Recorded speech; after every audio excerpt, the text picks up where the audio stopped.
Saudara, dimanapun Anda berada saat ini, kita bersama sedang memasuki masa-masa Prapaskah, di mana seluruh umat percaya di seluruh dunia kita terus-menerus dibawa untuk merenungkan betapa besarnya kasih Tuhan Yesus Kristus di dalam kehidupan kita.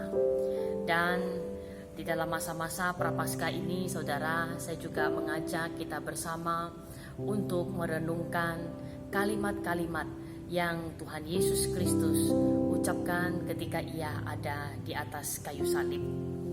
Saudara, pada waktu Yesus ditangkap, kemudian Ia diseret masuk di dalam perjalanan yang panjang sampai menuju ke atas kayu salib. Tidak ada satu patah kata pun yang Dia ucapkan untuk menjawab banyaknya pertanyaan-pertanyaan daripada orang-orang yang hendak mencobai Dia, ataupun dengan maksud bagaimanapun mereka ingin tahu apa yang Yesus ingin katakan di tengah-tengah penderitaannya. Tetapi kita melihat bahwa Yesus hanya melihat kepada orang-orang banyak itu dan hampir tidak mengeluarkan suara terhadap penderitaan yang Ia alami. Saudara, kita melihat ini adalah satu hal yang berbeda dengan kebanyakan daripada manusia pada umumnya ketika menderita.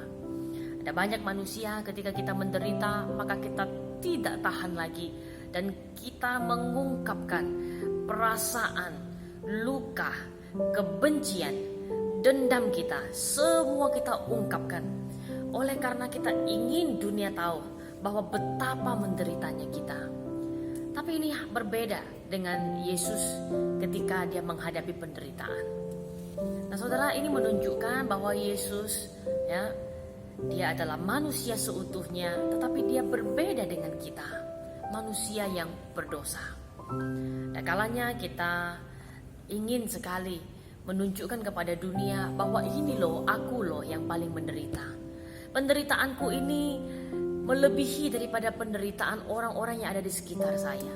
Aku yang paling susah, aku yang patut dikasihani. Nah, saudara, itu kita manusia, tapi ini berbeda dengan Tuhan kita. Tetapi pada waktu Yesus Kristus ada di atas kayu salib, ketika semua mata memandang Dia dari bawah memandang ke atas, melihat bagaimana Dia yang mengaku bahwa Dia yang adalah Tuhan, Dia yang berani mengklaim dirinya mengampuni dosa, Dia yang melakukan banyak mukjizat, saat ini terpaku di atas kayu salib, dan di sana semua mata memandang dan telinga hendak mendengar kata-kata apakah yang akan Dia ucapkan.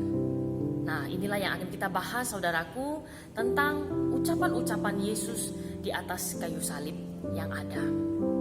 Nah, saudara, pada umumnya penjahat-penjahat yang ketika ia harus menderita hukuman salib, dipaku di atas kayu salib, mereka akan menunjukkan jati diri mereka yang sesungguhnya. Di sana mereka akan memaki, di sana mereka akan marah dengan suara keras, di sana mereka akan mengerang dengan suara-suara yang begitu mencekam. Ini adalah hal yang wajar, hal yang normal akan dialami oleh setiap manusia ketika mengalami kesulitan. Mungkin juga termasuk Anda dan juga saya, saudara. Kita sebagai manusia tidak heran kalau ketika kita menderita, kadang-kadang kita berteriak kesakitan, dan bahkan kita mungkin menyalahkan orang-orang di sekitar kita yang membuat kita sakit. Kalau sudah tidak tahan dengan sakit itu, kita minta dibius supaya bisa meringankan sakit kita. Paling tidak kita bisa melewati sesaat penderitaan itu. Tapi tidak demikian dengan Yesus Kristus. Bahkan sebelum Dia naik ke atas salib, orang-orang memberikan Dia minuman sebagai bius untuk Dia paling tidak meringankan penderitaannya. Tapi Yesus menolaknya.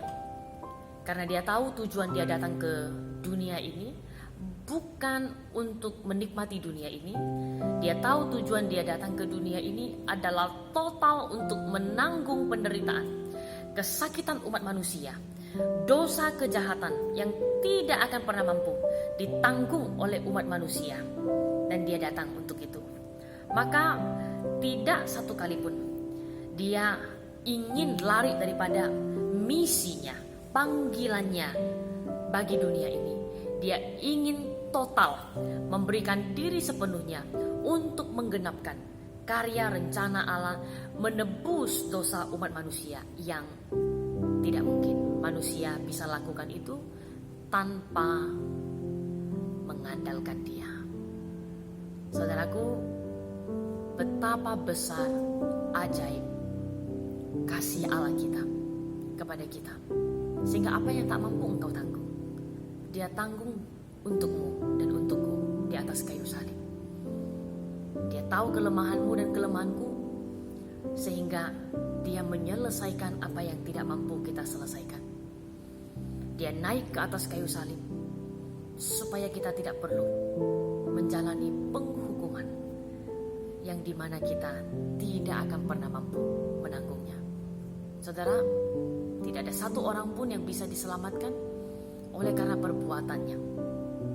Jikalau kita mampu menolong diri kita sendiri dengan beramal, dengan berbuat baik, maka Tuhan Yesus tidak akan datang ke dunia untuk naik di atas kayu salib, menjalani hukuman yang penuh dengan hinaan dan kutukan.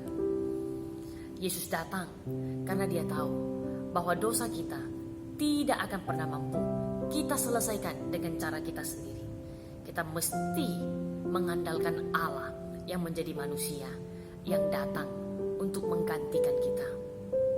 Bersyukurlah saudara, bahwa Yesus tidak pernah melarikan diri di atas kayu salib, dan Dia sungguh menjalankannya sampai tuntas. Dan jikalau ada sebagian orang berkata bahwa bukan Dia yang naik ke atas salib, tapi ada muridnya yang lain yang menggantikan Dia untuk disalibkan, bagaimana mungkin saudara?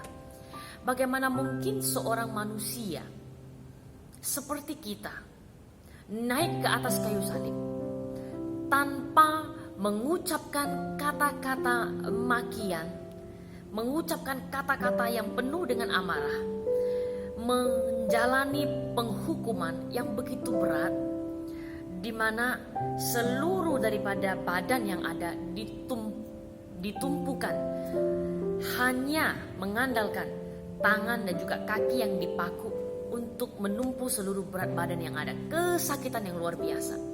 Darah mengalir sedikit demi sedikit keluar, dan di sanalah tidak ada satu orang pun yang bisa mengatakan, ampunilah mereka ya Bapa. Bagaimana mungkin seorang manusia biasa bisa mengungkapkan kalimat yang agung seperti ini di tengah penderitaan yang sebenarnya ia dihukum tanpa ada satu kesalahan apapun di dalam dirinya? Bagaimana mungkin saudara? Kita akan terus mencari pembelaan. Jikalau kita tidak bersalah, bagaimana mungkin saya bisa membiarkan diri saya untuk difitnah seperti itu, dan saya rela menanggung hukuman yang ada yang sebenarnya bukan karena kesalahan saya, saudara? Maka dengan jelas firman Tuhan mengatakan kepada kita, Dia, yaitu Yesus Kristus sendiri, yang naik ke atas kayu salib, bukan siapapun. Bahkan murid-muridnya tidak ada yang berani untuk mendekat, karena mereka seperti kita dihimpit oleh ketakutan. Tapi Kristus melakukannya bagi kita. Bersyukurlah saudara, di masa-masa prapaskah ini, ingat kasih-Nya, ingat pengorbanannya.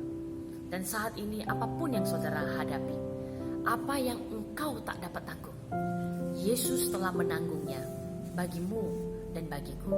Maka tidak ada sukacita, penghiburan terbesar selain aku tahu bahwa aku telah ditanggung oleh Allah. Hidupku sepenuhnya ada di dalam tangan-Nya.